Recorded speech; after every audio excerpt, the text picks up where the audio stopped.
Hello, everyone. It's my pleasure to introduce Dr. Wendy Bohon from the NASA Goddard Earth Science Division as our seminar speaker today. Dr. Bohon is a geologist who studies earthquakes and works to improve the communication of hazard and risk before, during, and after rapid onset geologic hazards. She has worked on many tectonics-related projects in her career, including the B4 LIDAR project in Southern California, climate and tectonics studies in Northwestern Argentina, GPS deployment projects in Bolivia, thrust fault studies in Argentina, and the tectonic evolution of the southwestern margin of the Tibetan Plateau in India. Her research interests include geomorphology, paleoseismology, landscape evolution, geologic hazards, communication, and geoscience education.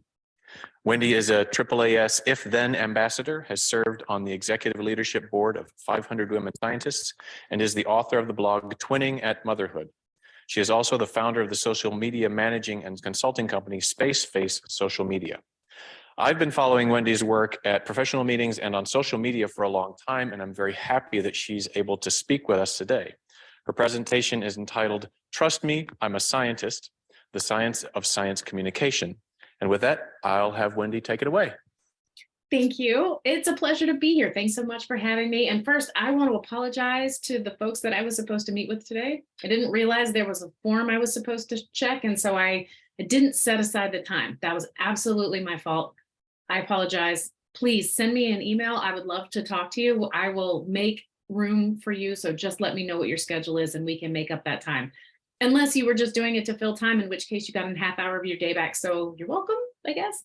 But I am here to talk to you today about science communication. So even though my master's degree and my PhD were in earthquake geology and science, I started off doing science communication for the USGS Earthquake Hazards Program. And so I have had that as a component of my work through my career. My postdoc was doing science communication, and then I moved on to the Incorporated Research Institutions for Seismology. And then now I am at NASA doing SciComm. So let's talk a little bit about what is SciComm, right? We hear a lot about science communication, but what actually is that? So it's the practice of informing, educating, this part is important, sharing the wonderment, and raising awareness of science-related topics. And it's a little bit more complicated than you might think. It's not just about sort of throwing science information out into the world. There's lots of different components that we have to consider as we move through thinking about the SciComm ecosystem. So there's almost always a communicator, usually one, sometimes two, sometimes maybe 10. And there is an audience, the people that are receiving the information. So we have people that are primarily doing the talking and people that are primarily doing the listening, but really there needs to be a bi-directional communication that's happening. And all of this is happening on some kind of platform. It could be a literal platform like Zoom, it could be a social media platform like Twitter, it could be a stage, like at AGU where you're standing at the podium, it could be any number of places. The platform is just the place that it's happening. All of it, importantly, is happening in a social, emotional, and physical context. And that context is going to change how people receive the information that we are trying to impart. So why? Why do we do science communication? Well, according to the National Academy of Science, Engineering, and Medicine, one of the goals of SciComm is what we just said, to share the findings and the excitement of science. Another is to increase appreciation for science as a way of understanding the world. It's sort of a philosophy, a lens through which we see the world that we live in. It's also a way to increase knowledge of science related to a specific issue that requires a decision. I think about this as science activation or science application. So we have the information, and now how do we use that information? This one sounds a little bit nefarious. One of the goals is to influence people's opinions and behaviors. It's not influence in that, that kind of scary way. It's more influence like wear a mask. Mask can stop the spread of disease. Don't smoke. Smoking can cause cancer. That kind of influence. Finally, one of the goals is to engage with diverse groups so that different perspectives about science can be considered when we're seeking solutions. So, as you know, science is about asking questions.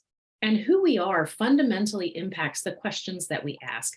And so if we don't have lots of different people with lots of different backgrounds, we're not going to be asking all of the questions that we could. We may not even be asking the right questions. So it's important to make sure that we have lots of different people contributing to this endeavor that we call science.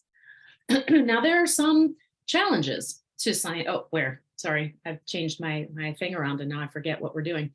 So where does science communication take place? There's lots of different potential venues or platforms, and there's also lots of different types of science communication you can do. So there are talks, classroom talks, there are public kinds of talks. You can talk online like I'm doing right now. We all give talks at conferences. You can write and talk about your science. There are blogs like WordPress, microblogs like Twitter, popular media. This would be stuff like Discover, and then op-eds like Scientific American, something like that, an op-ed for the newspaper. There's also podcasts. We have traditional media, what people normally think of as SciComm, right? Print, broadcast, radio. There's social media. And then we do spontaneous SciComm probably more than we realize. Think about talking about your work with your family when you are at home for the holidays, or when you're sitting on an airplane, something like that. So there are spontaneous opportunities for SciComm or micro SciComm opportunities. So here we are with the challenges. There are some challenges about communicating, right? Almost none of us get science communication or communication training of any kind during our scientific education. I got no communication training through my science departments, right? I had to go outside of those departments to get communication training, which is too bad because we have to communicate our science. It is part of our job. So how do we learn? We learn by watching others in our community. And unfortunately, the way most scientists communicate is actually antithetical to good communication best practices. So usually scientists will talk about the background of their work, then give the supporting details, and then the results and conclusions come at the end. This is how papers are structured. This is how conference talks are structured. This is what we're used to seeing. How many times have you been at a conference and people are getting to the results and conclusion as the yellow light is blinking, right? That happens a lot. Good communication actually needs to be flipped. We have to give the bottom line first, talk about so what, why does it matter, and then give the supporting details.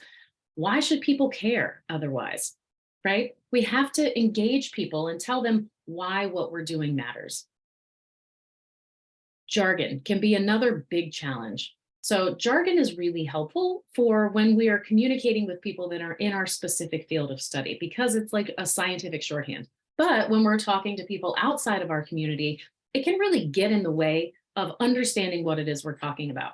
And it's not all words like seismic anisotropy that we traditionally think of as jargon, or elucidate, right? They're everyday words that are used both in science and in everyday parlance that can lead to confusion. Things like fault. Usually when people hear fault, they don't think about earthquakes.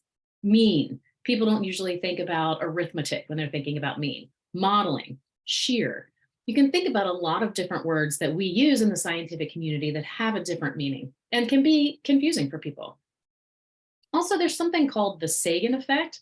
You may not have heard that word before, but you've probably come up against this stereotype. And the idea with the Sagan effect is that we all know Carl Sagan, right? He was an amazing communicator. He inspired an entire generation of people to care about space, to study space, and to think outside of, their normal day-to-day existence. By the scientific community, Carl Sagan was thought of as kind of a poor scientist, even though he published at a rate that was actually higher than his peers that weren't doing the communicating. And this led to, that's why it's called the Sagan effect. And the idea is that people that do good communication are not also robust scientists. And this is a stereotype that still persists. So we need to push back against this, but this is a reason why some people choose not to engage in SciComm. So we all know that's, not true, right? Now I want you to write down in the chat, if you have a chat, what some of the challenges are for the audience that we're trying to communicate with.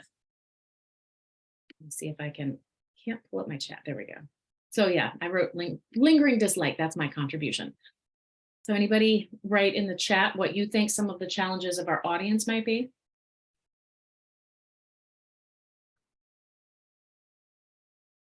Bueller. Okay, I will just keep going then, but if you write in the chat, I will see it. So with the chat open. Okay. Oh, science is too hard. Excellent. Yes.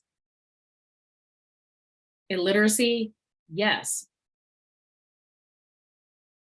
Do you know that the majority of Americans don't have a science class after they get out of high school?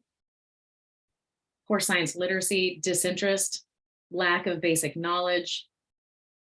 Yes, all of these things. So if people have a lingering dislike of science, they may not have liked science in high school. It may not have been presented to them in a way that was interesting. Distrust of the scientific method. Absolutely. Lack of familiarity with science. A lot of people haven't engaged with science in a meaningful way since high school. There is a lack of trust in science and scientists, and we've seen a lot of that, unfortunately, recently. There's also psychological, political, societal, cultural, economic, moral, religious, and institutional influences. We have all of these influences that change how we're able to interact with the information that we get, and that can be a real challenge for our audience to get past those influences. Also, the nature of science, just in general, makes it difficult sometimes for people to engage because it's not like the way people normally think, right? In science, the results can be ambiguous, uncertain, and the conclusions can change with new data. Now, we've seen a lot of this confusion lately, right? Like people don't realize that science is a process and not a set of answers. So here's an example. This is from Twitter. Someone wrote, "My concern is that we just keep making this up as we go along. The government needs to get a grip on our scientists. How can the science change from one day to the next?" So there's a fundamental misunderstanding about how science works and what the objective is of science. This leads me to some of the other issues that come along with that, right? Because we have all of these issues with challenges with communicating and challenges with receiving that information, we end up with a lot of misinformation and disinformation. So what is the difference? Misinformation is information that's incorrect, possibly by accident. This is people passing along things in good faith that are just not correct for whatever reason. Disinformation is intentionally false. This is stuff like leaks and harassment, fabricated content. We all know what the disinformation campaigns that are happening. So how does misinformation actually take root? And why is it so persistent? First off, as we mentioned, there's a lack of understanding of science. People don't know the basic facts. Also, people can hold beliefs that are inconsistent with the best available science. For instance, there are some factions of some religious communities that have beliefs about the age of the earth that are inconsistent with what the scientific data shows us. And that's a really difficult thing to reconcile. There's a real issue with the inability to recognize misinformation. There are several studies that have come out in the last 5 or 6 years that show how college students have a real difficulty telling the difference between political propaganda and actual information. Additionally, we have really strong motivations to find things that reinforce our beliefs.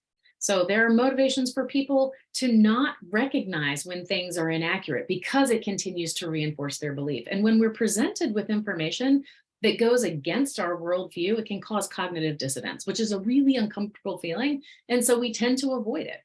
There's a lot of things in science that challenge people's assumptions. And so that can make it really difficult to root out that misinformation and replace it with the correct information.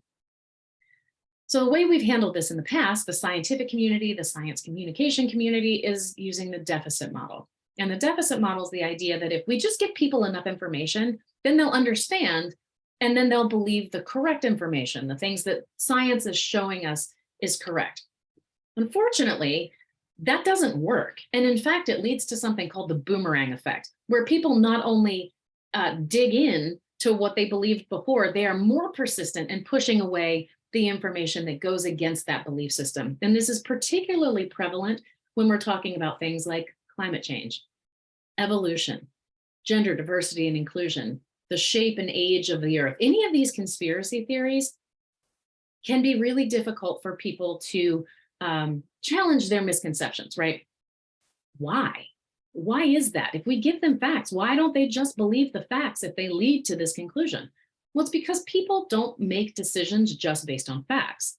They make decisions based on their value and belief systems. particularly religion and political affiliation. And in fact, research shows us that political and religious identity directly come from or affect our beliefs about stem cell research, the Big Bang, and evolution. And political identity directly correlates with what people believe about climate change. So if we think about how our belief systems are structured, our beliefs, which are the ideas we hold to be true, they come from things like our education, our faith, our personal experience, mentors, and culture. Those things lead into our values or what's important to us. And that's different for everybody, right? There's no right or wrong there. Things like family, happiness, wealth, your career, success, that leads into your attitudes or how you treat and approach situations, and that impacts your behavior. So as somebody that works in the hazard space, I'm really interested in how we can use these ideas to change people's behaviors. So we want to not only influence what it is that they recognize that the science is telling us, but we also want them to do the things that the science recommends so that they can be safer and make good choices about our earth, our environment, and other things. So how can we do that? I think that behavioral psychology gives us a path forward through this. So there's this model I really like called the elephant and the rider. And the idea here is that everyone has an emotional, automatic, irrational side. We're going to call that the elephant. Everybody also has an analytical, controlled, rational side, which is the rider, okay? Now, we scientists in particular really like to think that our rider is in control. But for everyone, the elephant is actually really, really big when compared with the rider. And so if we want to change people's behaviors, we can do three different things. We can direct the rider, which is giving clear directions to reduce mental paralysis. This is things like, instead of saying eat healthy, say eat more vegetables, or, eat less sugar, something like that. This part is really important. We want to motivate the elephant.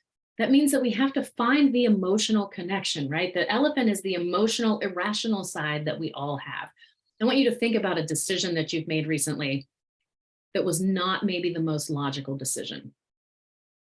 Something where your elephant was leading the way. Mine is my choice of car. I have 3 kids and I have a Jeep Wrangler now. I did not buy that because it was the most fuel efficient, because it was this family vehicle. I bought it because I had one in college and I loved it and I wanted it. My elephant was in control. Okay. We also want to shape the path, reduce obstacles, tweak the environment, make it easy for people to change their behavior, and make it easy for people to change their mind. It's difficult to be wrong. We all hate being wrong. And so if you can give people a graceful way to change their mind, they're more likely to do that. They're less likely to dig in and push back. One of the ways we can find connection, motivate the elephant, is through storytelling. And stay with me here. A lot of people are like, oh, no, not that. But science, the social science research tells us that narratives are intrinsically persuasive and they're associated with increased recall, increased ease of comprehension, and increased engagement. So if we want people to understand our science, remember our science, and have something to do with it, engage in that way, scientific storytelling is a way that we can do that. And I really like this quote from Dahlstrom: the plural of anecdote is not data, but anecdote has a greater chance of reaching and engaging with non-experts. We in the earth science and environmental science communities are really lucky because we get to tell the stories of the earth, right? Our science allows us to tell these really interesting stories far more easily than some other sciences. And so we can take advantage of that. Think about your data, think about the story that it's telling. And instead of thinking about it in kind of a dry scientific way, how would you write that up as a children's story? Scientists also want to be entertained. The best AGU talks I've ever seen have been people telling stories about their data, about their research. Those are the ones that stick with you. So it's not just for kids or for the public or for classroom talks. If you can find a way to tell your story at AGU, yours will be the talk that people remember. Another way that we can motivate the elephant and find connection is through listening. Now, this particular platform is not great for listening. I apologize for that, but there are other platforms we're going to talk about where listening is a key component. So it's important for us to think about how it is that we listen and about the different types of listening. So there's active listening. That's where you concentrate, understand, respond, and remember. Hopefully that's what you're doing right now. There's reflective listening, which is repeating back what was said to confirm understanding. So I don't know who's in therapy. I think everyone should be in therapy. It's amazing. This is what your therapist does when they say, let me make sure I understand you. And they sort of repeat back in their own words what you said. And then there's empathetic listening. This is giving people an outlet for their feelings. This is the kind of listening you do when your friend has had a breakup or when someone's pet has died. This is when you're listening so that they have an outlet, and it encourages more honest conversation. Now, why is listening so important? If we really are listening to people, we can avoid misunderstanding. It helps to resolve conflict. A lot of conflict comes from people feeling misunderstood. It helps to create feelings of cooperation, and it builds trust. So trust is something I'm going to touch back on several times. When we're talking about finding connection and talking and listening, social media is one of those platforms that allows you to do both of those things. It's inherently social, right? It's in the name. You're supposed to be social, which means you have to talk, but you also have to listen. I'm going to focus quite a bit on social media here, just because many of us are already on social media and maybe just need a little extra push to do just a little bit more science outreach on social media. So it's kind of a less heavy lift. So what are some of the reasons we should be using social media? We just hit a major milestone, right? There are 8 billion people in the world. And of that, almost 60% of them are active social media users. Okay, so I want to know now, how long do you think Americans spend on social media every day? How long? 5 hours, 2 hours. And remember, social media is not Google, it's not email, it's like, Facebook and TikTok and YouTube and that kind of thing. 2 hours, 2 hours, 4 hours, 4 to 6 hours. Okay. And do you think this is more or less than the worldwide average? If YouTube counts 4 hours for my kids, right? More or less than the worldwide average? More. Yeah. Y'all think we are very online. So we are actually around 2 hours and 15 minutes a day, the US, which is below the worldwide average of about 2 hours and 30 minutes a day. Nigeria and the Philippines are leading the way, and they tend to switch for the #1 position every year. So the point of these two graphs is to show you that there are a lot of people in the world, and a lot of them use social media actively, and they're spending a lot of time on social media. So if we talk about science on social media, we have a captive audience. Additionally, if we zoom back into the United States, most Americans have at least some interest in science news, which is a really, really good news. A third of social media users see these platforms as an important way that they get news. And 44% of them say that they get science news on social media, at least sometimes, that they would not see somewhere else. So people are online, they're online for a long time, they're interested in science news, they get information from social media. Okay. But only about a quarter of social media users trust the science posts they see on social media. This is probably a good thing, right? We want people to be thinking critically about science. But it makes you wonder, if they don't trust that, do they trust scientists? So new information that's come out has shown, it's not super new anymore, but people trust scientists more than they trust most other kind of institutional people. So the military, religious leaders, the news media, elected officials, we're more trusted than elected officials. Like, yay, I guess. But if we look at how much of the public thinks that they trust scientists a great deal, it's still less than 40%. We can do better than that, right? We can help to build public trust in science. Additionally, if you think about trust, who is it that we trust? Just think about who you trust. And now let's reframe science communication as a form of advertising for science. It's basically selling our science. And if you think about who people trust when you're thinking about buying a car, when you're going to be buying anything, Trust is important. Who do you trust? All of these things lead us to the same conclusion. We trust the people that we know. 90% of people, when it comes to advertising, they trust the people that you know. I bet when you were thinking of people that you trust, they were people like your friends, your family. It's not thinking of like the rando person that leaves a review on Yelp, right? People that you know have more of an influence. Additionally, Americans desire a personal connection with their news source. So what if we know people are online, we know they're online a lot, we know they want science news, and they know that we want to get information from people that we trust. So what about you? What if you're that scientist that goes online and is talking about science? People are going to trust you because they know you. And you're probably already on social media. Most surveys indicate that between 75 and 80% of academic researchers are already on social media, but we're only infrequently posting about science. So this is really a missed opportunity to get good science information out into the world to a ready audience.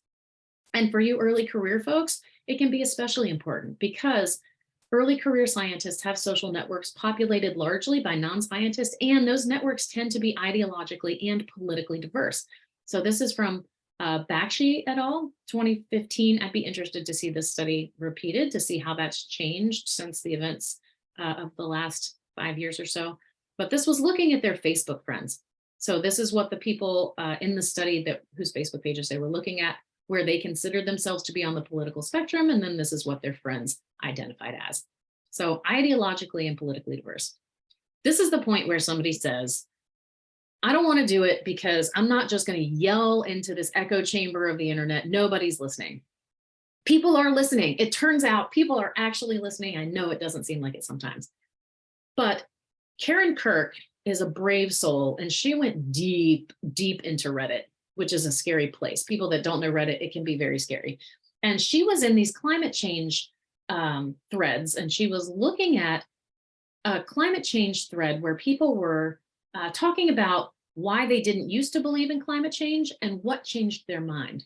And so she searched several of these through many different years. And what she found was that repeated exposure to overwhelming evidence, especially on social media, tended to change people's minds. That was the number one reason that people changed their mind about climate change.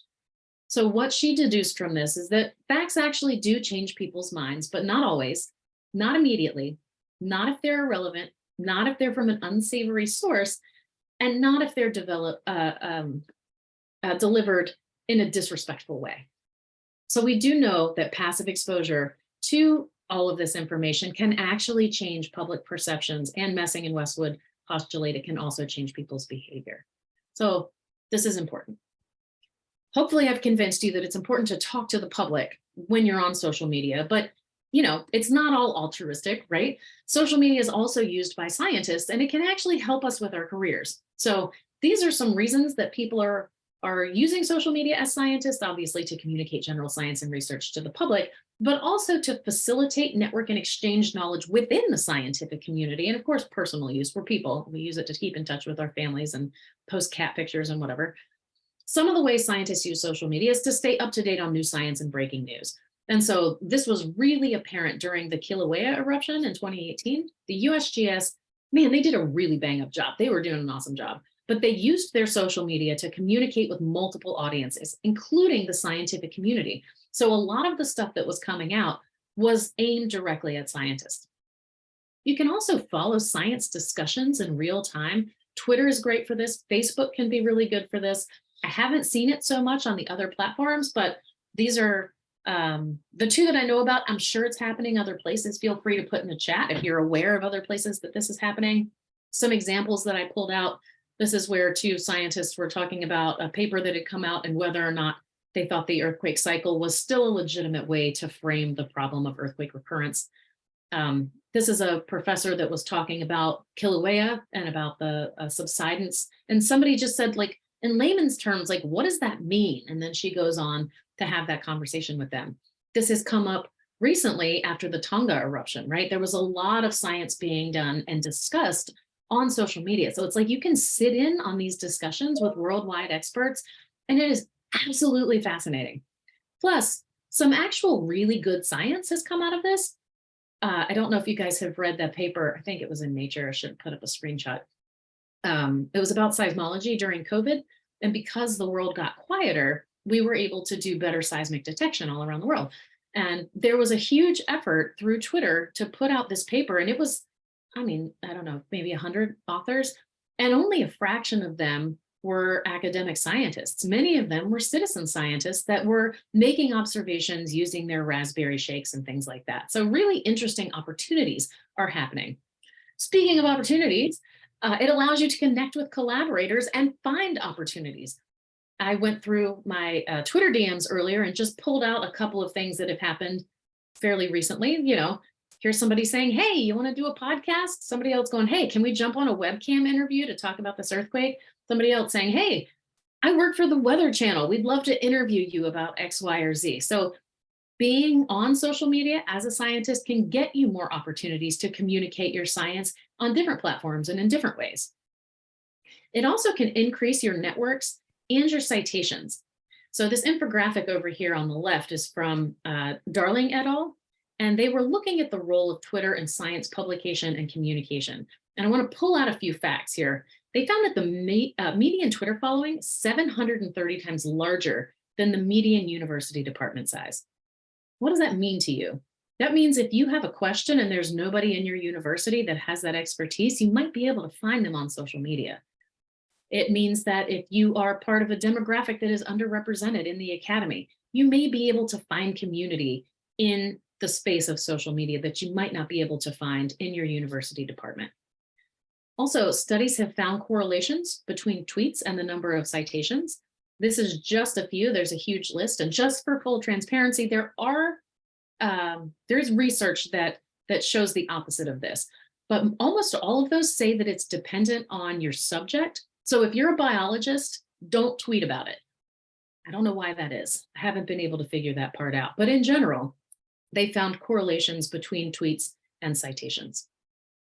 Can also be great for networking and professional development. We can't all go to every conference, but this is a good way to stay, up to date on the science. People will be putting out information with their abstracts with interesting science. They'll even be, live tweeting or writing about what they see.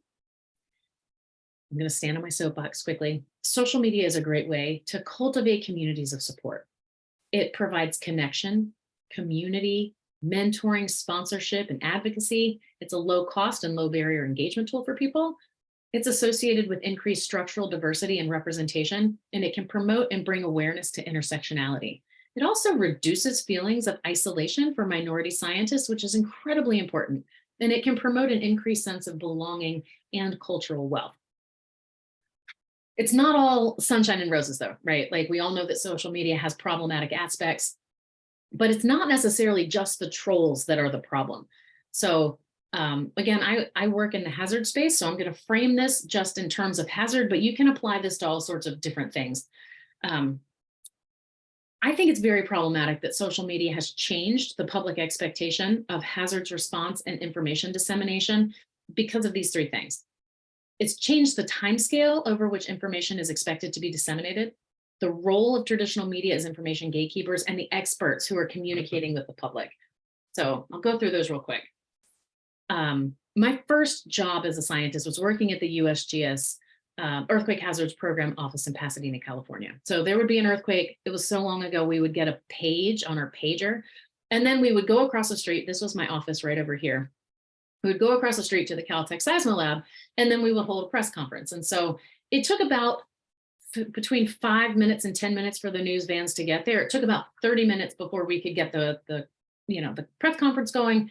And the media came to us seeking experts. Now, there is an immediate release of information, and there's an expectation of real-time updates. And most agencies that are operationally tasked with releasing statements just cannot get it together, get organized, get the information that they need together in that time frame, which creates frustration, and it creates an information void. This is an example of a tweet from last quake. There are very few scientific organizations active on social media after damaging earthquakes. That's a complaint we've been receiving. There's nobody to answer our questions. This is the information void and the frustration that people feel in the wake of these hazards when the operational agencies can't get the message out as fast as social media wants them to. Additionally, before, the media was the gatekeeper, right? All info and reporting came from the media. If you needed information about what was happening, you turned on the radio, you turned on the TV, but that's not the case now. Now anybody can report information on social media, and much of the media information comes from social media. For instance, this is from Forbes, and they were talking about an earthquake in Alaska. Judging by the images and testimonies being shared on social media, infrastructural damage is widespread. Additionally, expertise is problematic, but because before, right, the media would come to the experts. They had already predetermined who those were. And those experts were usually at the agencies that were responsible for disseminating the information, like the USGS or FEMA or the Army Corps of Engineers, whoever it may be. But now anybody can report information on social media and sound like they know what they're talking about. And this makes it difficult for the public to determine expertise. And that leads to the spread of misinformation, leads to the spread of speculation, and it leads to people taking bad advice from people that may not have their best interest at heart, or from people who are doing it out of the goodness of their heart, but are misguided in the information that they're putting out there. So this creates like a communication disaster, right? The time expectation leads to an information void. You add that to traditional media role change, which leads to confusion about experts. And that leads just the propagation of damaging misinformation and fear and anxiety, like real fear and real anxiety. So what do we do? Well, we can undergo best practice SciComm training. These are available at most large meetings. So anybody can go to them. They're almost always free. There's also paid services like the Alan Alda Institute. And, agencies and groups that are tasked with this hazard reporting or any reporting, they can produce best practices documents to tap into the scientific community and the talent and the expertise that's there. So outlining appropriate ways for individual scientists to support the agency scientists during crisis situations can be important. And having these types of documents would allow for consistent messaging, which would lead to less public confusion. Some of this effort is already underway at the USGS and others. Also, and I think this is incredibly important for all of us, not just folks that work in hazards, but interdisciplinary collaborations with scientists and social scientists can be really, really important. Because if we can improve our scientists' empathetic response to communication, we really can improve communication as a whole. My other argument, and one of the reasons I wanted to bring up hazards with you all, is that as an earth science and environmental science department, many of you as students and as faculty are going to be talking about hazards more, right? We're in the middle of a climate crisis, and that's only going to get worse. So the things that we study, many of us, we're going to have to start talking about these things using crisis communication as a touch point. And communicating about hazards and communicating during crisis is somewhat different than communicating during blue sky times, right? Where we're just putting out information because we think it's important for people to know the science. So I do focus for the rest of the talk a little bit on the hazard science because of that framing. So the first thing I want to talk about, just to clarify, is the difference between hazard and risk. So a hazard is something that has the potential to harm you, like a shark in the water. Risk is the likelihood of that hazard causing harm. So if you're on the beach and there's a shark in the water, the hazard is there, but unless you're in the water, you have a really low risk. It's important for us to also realize that there's no such thing as a natural disaster. What we have are natural hazards that are overlapping with vulnerable systems. And systems can be vulnerable in lots of different ways. The infrastructure can be problematic, the economy, the population, and disasters discriminate. So we know that low income and minority populations are most at risk from natural hazards for a whole variety of different reasons. So when we are thinking in the context of the hazards that are coming with climate change, the hazards that are already here, we need to consider the most vulnerable people and the agency that they have to respond to the messaging that we put out. So for instance, when there's a hurricane coming and we say you have to evacuate, we have to consider, do the residents of that city have the ability to evacuate, or do they take public transportation? Are they willing to leave behind neighbors or pets? Do they have the money to get where they're going? So we need to keep, all of the different populations we're talking to in mind. Just kind of an aside. We're also, as a human species, really bad at our risk perception, analyzing what's actually hazardous to us. So we worry a lot about terrorist attacks and plane crashes, but what we really need to be worrying about are things like traffic accidents and cancer, and as it turns out, asteroid impacts. You're welcome for that. I hope it helps you sleep at night, right? We're not good at telling what we should be worried about. Why is that? Our risk perception is a little bit interesting because it developed this kind of dual framework. We have two different ways that our brain thinks about risk. We have experiential risk, which is risk as feelings, and we also have analytic risk, which is risk as analysis. So with experiential risk, this is the rapid, intuitive kind of gut feeling that you get. It's based partially on past experiences, and it's mostly unconscious. This is the kind of thing where if you're walking down the street, you might cross the street so you don't pass by the really dark alley, right? Analytic risk is the kind of risk that we think of when we think of like buying a home or something. This is a slow, logical, abstract, quantitative, evidence-based, very conscious way to assess risk. And what I think a lot about is how do we appeal to both of these systems when we're talking to people about what their risk is in a certain situation? Because we need to get people to understand the threat and take it seriously, but not be paralyzed by fear. And we see this a lot when we're talking about climate change because people just get overwhelmed. It seems impossible. The threat is so huge, so we have to think about how we message those concepts so that we can get people to actually take action. So messaging is really effective when it talks about why the situation applies to the person. You want to make it individual to the audience that you're talking to. When there's an explanation of why that information is known, the science behind it, and then an action that can be taken to improve the risk, to make people safer. We have to give people a sense of agency. We have to give people hope. And so we tell them the why, we tell them why we know that, and then we give them an action to make it safer. It's also important that the way we talk about it is very clear. So when we're talking about hazards, really when we're talking about anything, we want our messaging to be very clear. It needs to be simple. It needs to be consistent. This is a thing we need to work on when we're talking about social media, right? We need to have everybody, all the scientists sort of pointing in the same direction. We don't have to agree on the details, but we do kind of have to have our story straight.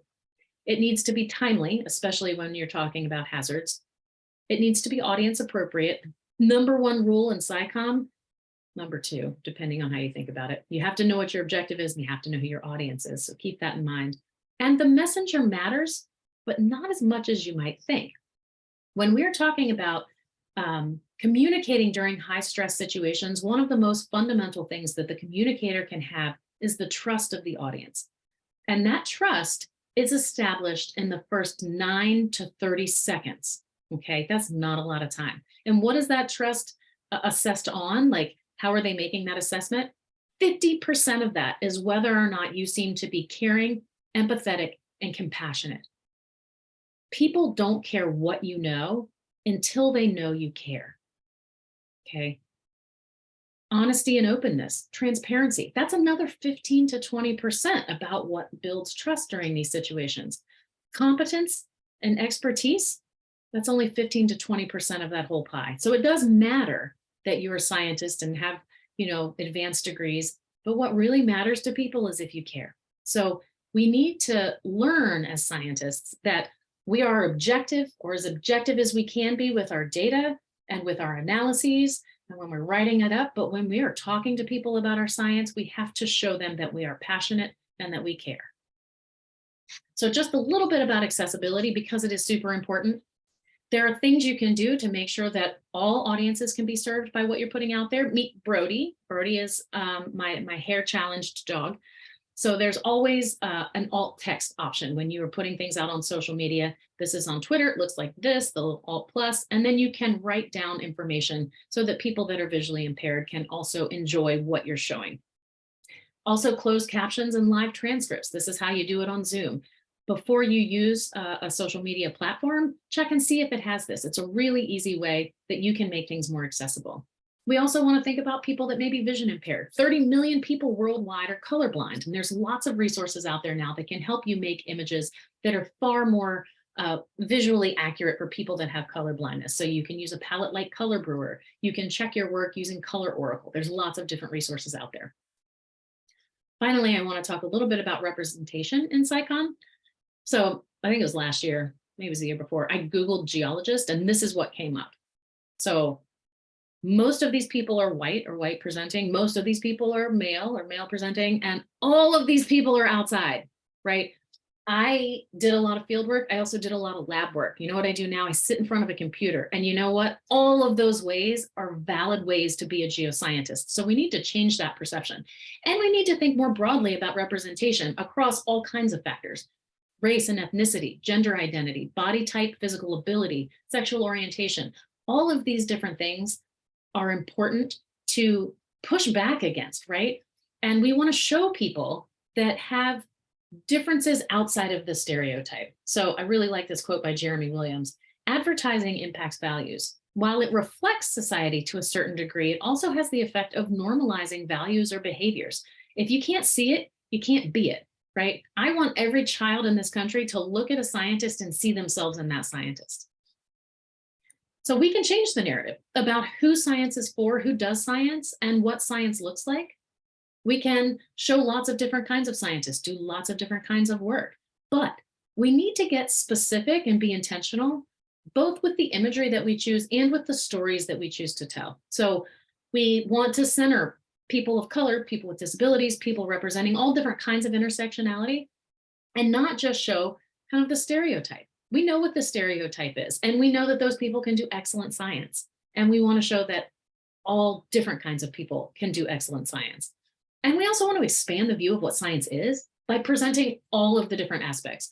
We go to conferences, we give posters, we're in laboratories, we're, collaborating. Science is not a lone wolf genius off by themselves making discoveries. It is a collaborative venture. And if it's not, you're doing it wrong. So these things that I've mentioned are not the solution, but I think they can be part of it, right? Because every time we communicate about science, we can make choices, and we have the opportunity to challenge these pre-existing beliefs and work towards greater equity and justice in both science and society, because they're reflections of each other. So some of the key points I want you to take away: science communication is about imparting information, of course, but it's also about making connections to people and to people's values and belief systems. Trust is a critical component. Social media, I know I talked a lot about it. It's just one of many ways to do SciComm, and it can also be kind of good for your career. So that's another reason you might want to consider it. And SciComm can really help to challenge stereotypes that we may have. So here is my contact information. There's my email, my website. You can find me, shock, across all different kinds of social media. I am happy to talk about other different types of ways to do SciComm, different platforms. I can do that now. If you're interested in any of these things, I give trainings and workshops all the time, not as much as I used to now that I'm at NASA, but I'm happy to set those up. We can do scientific storytelling. We can talk about how to do podcasts, how to do engaging webinars, how to do all sorts of different things. There's lots of different ways to communicate science. Find the one that you're the most comfortable with and just try it. So I'm gonna stop sharing my screen, and if anybody has any questions, I would be happy to answer those. Hi, there's everybody. Great. Thank you so much, Wendy. Our policy here is to open the floor up to student questions first. So if you're online, go ahead and put something in the chat. If you're in the room, you can raise your hand. Start here. Hello. So I kind of wanted to ask a really quick question, kind of going back to the giving talks more as a story than as kind of just like a presentation of data. What is the opinion kind of on how to on injecting humor into presentation? And is that something that's advisable or should be steered clear of? So Sarah McBride recently wrote a paper about using humor in different scientific situations. That came out in 2020. It was either late 2021 or early 2022. And it is that the judicious use of humor can be super effective when you are communicating with just about any audience. So using humor can be great, but know your audience and make sure that it is appropriate for the situation, right? So yeah, humor's good. That's the too long didn't read punchline, I guess. Okay, Rebecca, my question is about who takes care about the mental health of the first line, because as psychons or people that like psychon, we are the first barrier that gets everything coming from internet and from everywhere. And how does it behave in your situation? Yes. I think there's two different ways I'd like to answer that question. The first one is that if you are doing science communication, if you're doing especially social media, there can be a mental health toll. And my advice would be to always protect your peace. Don't interact with people that are problematic. I would say engage in good faith, because sometimes tone can be hard to read. But if it becomes clear that they're trolling you, that there's not a good faith interaction, block liberally. You don't have to be there. And so if someone is impacting your mental health, just cut them out.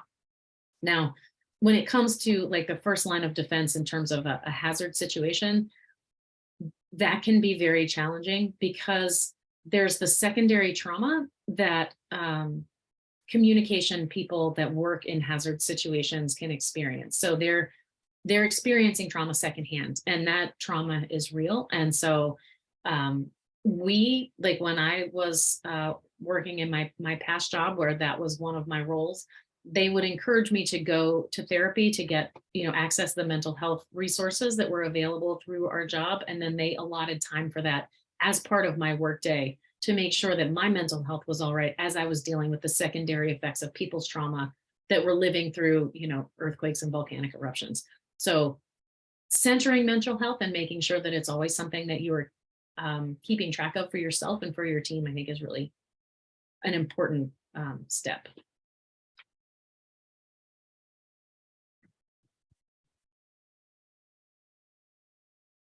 Hello. So this is sort of related to the last question. In my life, I've been encountered, people have approached me who are hostile to science, and it's not necessarily their fault. They're just spreading misinformation and they don't necessarily know the truth. And I want to talk to them in a way that they leave feeling positive, even if they're like maybe a little aggressive. I want to remain calm and collected. And I'm wondering, I think the best I can do in that situation is to plant the seed of doubt that maybe makes them look into it more after. I'm wondering what, as a communicator, do you have any tips for how to plant that seed of doubt in a way that they leave thinking, that's not what I thought the scientists would do. Let me think about this more. First off, kudos on taking that approach, because that's the way to do it. Very rarely will we ever in real time change someone's mind in a way that we can see it. Karen Kirk is a master of what you just said, going into contentious conversations and contentious situations and changing the narrative in such a way that it causes people to question. And she does that by being curious about their position and asking them questions. And a lot of times, especially if their ideas about science are backed up by having a value and belief system that's inconsistent with the science, if you can ask enough questions, they will get to the source of that inconsistency themselves. And that will make them question their belief, and not their belief system, but their belief in that particular thing. So just being curious about why they hold those beliefs and asking enough questions can often get them to a place where they're willing to consider. Another approach that I have used with some success, sometimes, we're not always successful, and that's okay, is to say, especially, and really only if it's been true, to say, wow, you know what? I thought the same thing. What you're saying to me makes a lot of sense. And I also thought that. And then I read this article, that kind of gave me pause. And I'm just wondering if you'd be interested in reading it too, because it made me think. And, I feel like we're a lot alike on this. So trying to find a common ground with them and then pushing a little bit and saying, this was actually helpful for me and made me think. And I know that, you might like something like that. So just trying to be friendly and positive about it, and trying to be on the same side that they're on instead of setting it up as an adversarial situation. And also recognizing that we're not going to be able to change everybody's mind. There's the whole thing where you don't want to focus on the 20% of people that already agree with you, and you don't want to focus on the 20% of people that are never going to agree with you or never going to believe you, right? The flat earthers say. What you want to concentrate on are those 60% of people in the middle that are kind of undecided. They haven't thought about it much, or maybe they lean this way or they lean that way. Those are the people where we want to focus our effort, because that's where we can actually move the needle. Thank you. That was very helpful. Hi there. Great talk. Awesome job. So obviously, like you said, there's a lot of different platforms and avenues that you can take when you're doing SciComm, longer form, shorter form, social media, off social media, all that fun stuff. And I know that the way that I feel most comfortable doing SciComm, the way that I do it best, I feel like, is that longer form stuff, 10, 15 minute long videos, things like that. But it definitely feels like in the age of social media that people's attention spans are a lot shorter and, maybe we would like sometimes. Do you find that one length or style of SciComm tends to hit harder with more people, or is, hitting people on all channels of all types of media more the best way to go? That's such a great question. So I would say we want to get as much SciComm out across as many channels as we can, but we also need to be mindful of demographics, because certain people are on certain platforms, right? And for instance, if you want to talk to millennials, you got to go to Instagram, because that's where they are. And the approach that you're going to take with millennials is going to be different than the approach you're going to take with boomers, and boomers are on Facebook.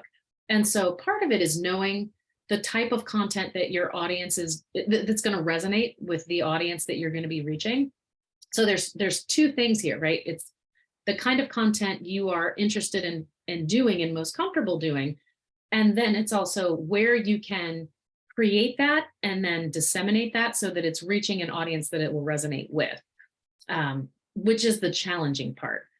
Short form video stuff like TikToks, we actually just wrote a paper that shows that longer form TikToks actually tend to get more engagement than the shorter TikToks. So that's good news. Of course, these are like 3 to 10 minutes as opposed to the 15 to 60 seconds. But I think it would be really interesting to think about where you could, I am assuming you're doing it on Twitch or on YouTube or something, where you could do that, and then where you could put that where it could also be viewed. So, uploading it to Facebook pages, for instance, depending on the type of content you're sharing. So I think that's a really interesting question. I don't think I have a good answer, but I do think just putting things out there sometimes and seeing how it works is a good way to make progress. Great. Are there any more questions in the room or questions online? I haven't seen anything in the chat come up, so. Yeah, okay. All right, thank you, Dr. Bohon. That was a great talk. I guess my question is, while most of us won't ever be in this position where a major news outlet runs our paper as a sensationalist headline, but there are a lot of sensationalist headlines out there that base their reporting in actual science, but misinterpret that science's results. So is there a way that we can write our own papers or advocate for other scientists to write their papers that prevents this misinterpretation? Yes and no. So the people that actually write the articles are not the same people that choose the headlines, which can be a problem, because the headlines tend to be sensationalist and the writers don't have a lot of control over that. That being said, you can work, especially if you're working through a university, they're going to have a department, like a publicity department, and you can work with them to put out your own press releases and control the narrative yourself. Additionally, when that has happened, where news outlets have kind of run wild and misinterpreted the science, this happened a few years ago at AGU with Christy Till's work. She was looking at porphyritic things in the Yellowstone. And of course, anytime anybody does anything about Yellowstone, it blows up. I get it. But they hugely misinterpreted it. And she went on the offensive really effectively. I think it came out in USA Today or something. And so she called the science writer at, I believe it was the Washington Post, and was like, I've got a story for you, and this is what it is. And she, got on all of these talk shows, and she really did an aggressive campaign to say, hey, this is not only problematic because you're a sensationalist, like this is scaring people, and that is not okay. So there are multiple ways that you can approach that, but I think controlling the narrative about what goes out by using the systems that are in your university kind of built in can be a helpful way to move forward. But that can be hard. Fortunately, it doesn't happen as much as it used to. There's a question in the chat from Max here. Should we move to Mastodon? Oh, I don't know. Twitter is so musky and gross right now. I'm on Mastodon and on Post because I'm like diversifying my social media assets. I don't love either one. I think some people really love Mastodon, and that's okay. It's got some issues, just like every social media channel has issues. So I'm waiting to see the fallout, but I actually think this is a really exciting time for social media because I think it's going to force innovation, and innovation, in my opinion, is usually a good thing. So I'm hoping something will come up, but in the meantime, we have to maintain our communities because I mean, they're just really so supportive for so many people. So hopefully whatever comes next, we can go there. So if you're on Mastodon, find me. I'm Dr. Wendy Rocks on like everything. So, and I will try and go there tonight and follow you if you follow me. Great. Are there any other questions in the room or online? Well, not seeing any. I think we should thank Wendy again for a fantastic talk. Thank you so much for being here. And I will second that Karen Kirk is just an awesome, awesome person to follow. If you ever get a chance to speak with her, she's amazing. Thank you very much, everybody, for being here. And thank you again, Wendy, for a great talk. Thanks for having me. And again, I apologize to the folks I was supposed to meet with. Send me an email and we can get together. Thank you, John. I appreciate everything. Absolutely.